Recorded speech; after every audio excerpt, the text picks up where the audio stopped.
we're the only show in America that has an in-house psychotherapist to deal with with the alt-left. It's Jill Payne, part of the American Psychotherapy Association. She's a Houstonian. She's adorable, and she's on Skype, and she's got like a new camera or something because you look great. I mean, you look great anyway, but you look really great. Look That's because of Roman. He helped me out. Yeah, so. we had a technical glitch I think last week, and now you're lit up perfectly, and your hair and makeup. Awesome. It's like, dude. So I'm on. I'm on radio right now. Oh yeah, you're on. Don't curse like usual.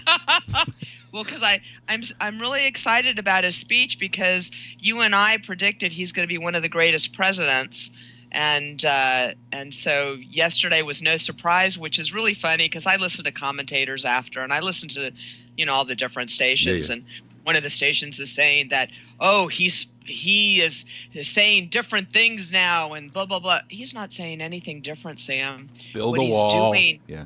Well, right, and he even said wall last night. He's not saying anything different. The only thing is, what he's talking in their language. And so what happens with conflict, what causes conflict is misinterpretations.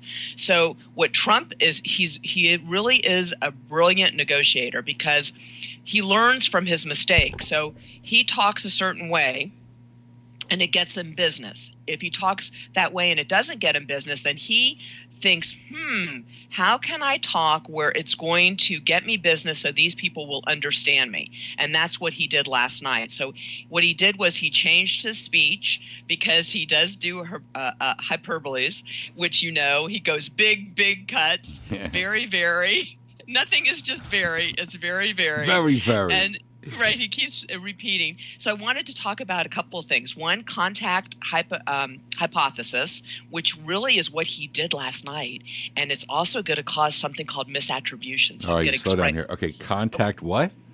Well, it's called contact hypothesis. Okay. And basically, they're even doing another study where they believe that even if you're just in immediate contact with somebody, that you're going to start, those views are going to flow over to you.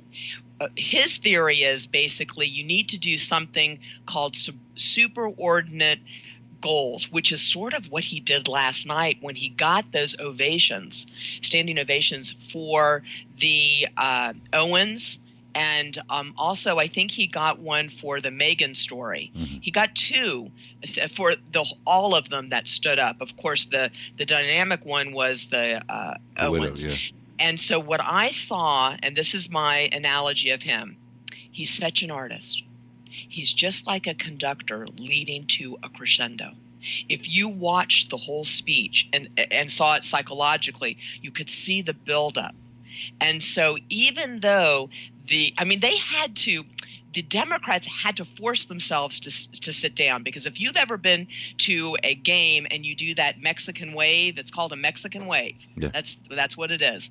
And so when you go to watch a football game and they're doing that and you're sitting down and you're not participating, you can feel the energy even if you don't do it. Right. So you right. really. And you wonder, like, and by the way, Jill Payne, our in-house psychotherapist, and you wonder, like, yes. Well, why aren't I getting involved? Everyone's doing it. Right. And it's not a bad thing, right? It's not like, you're doing drugs or something. And the other thing, okay, but anyway, and real quick, they all decided, the women, this was a fail, the women in the Democratic Party decided to wear white, right? I thought that was interesting. What do you think as a psychotherapist? Purity. Well, that's showing purity, cleanliness. And it makes them, and it would make them stand out individually, because just like he wore blue, which I was going to talk about the dynamics. Yeah. He wore blue, which is cooling, and it's a known fact scientifically. If you have a blue room, anything blue, it slows down the heart rate. It calms people down. He didn't wear his red tie. He wore a blue striped tie with a dark blue suit. And so it's all psychological, and it happens automatically, so people don't even know that. So when they wore white, it immediately separated them from the other people, and also it showed purity. Purity and cleanliness. That's what it did. So that was all psychological. And may I say something about the dynamics? Because right away when I saw it, and you know how Ryan was so against Trump, I could really see him. Could you see him? He really was liking, quote unquote, Trump. Yeah, his body language was relaxed, and it wasn't confrontational, and it was like absorbing, not repelling. Exactly. You know. Exactly. And of course, Pence, just like you said, he's a radio personality. I just loved him. He had a little smile the whole time. So you have them in the background that people are seeing there in when they're watching Trump speak. So you have this positive smile in the back, which smiles are contagious. And then you have him in the middle, and then he's this bigger than life. He uses his hands. He did something really wonderful. He did not just focus on the Republicans. He turned his head, even though the other side was not receptive, was putting thumbs down when Obamacare.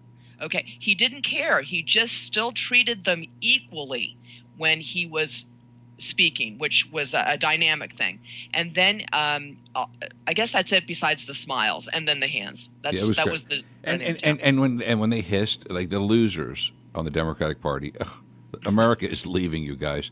When they hissed, he didn't respond. I thought he might take the bait, and I thought he might be prepped. That if they hissed or booed, he goes, "Excuse me, premium is up 100% right now in Arizona. It was built on lies. If you like your doctor, keep your was a lie. Keep your insurance was a lie. $2,500 savings was a lie." Yeah. Right, and that was another thing he did. It was very upbeat. It was positive. Remember, we talked about if you focus on the positive, you're going to receive more positive. So that's what he did. Also, talking about that contact hypothesis, it's basically you need to get people to work together. It's two groups that are having a conflict. Usually one is a minority. And what you do is you treat them as equal and have them do a task. I was talking to a nurse friend of mine, and she said that's what they do. They have you work with a person, if you have a conflict with them, to do a common goal. It could be just helping one client. So what he did was he had these people come in and created this emotion that we all feel. We all feel empathy. So you had Megan come in with this rare disease, and that started it. It was the crescendo. And so then he would intermittently put these people in. All right, He's quick, brilliant. wait. I got goosebumps. I'm telling you to go to the break. What do you call it? Contact what? Contact what? It's contact hypothesis. Contact hypothesis. Love it. Yes. This is why we have an in-house psychotherapist. You can see her via Skype because she's so adorable. Jill Payne. And great to have you on. Love it. I'm just going to steal everything you said and use it later and tomorrow. Okay. Great. Hey, a little contact hypothesis from the Trumpster. Yeah, and it works. It does. Jill, you have a wonderful day. Our in-house psychotherapist, Jill Payne, joins us via Skype. Have a blessed day. Mwah. Bye. You too, Sam. Bye-bye.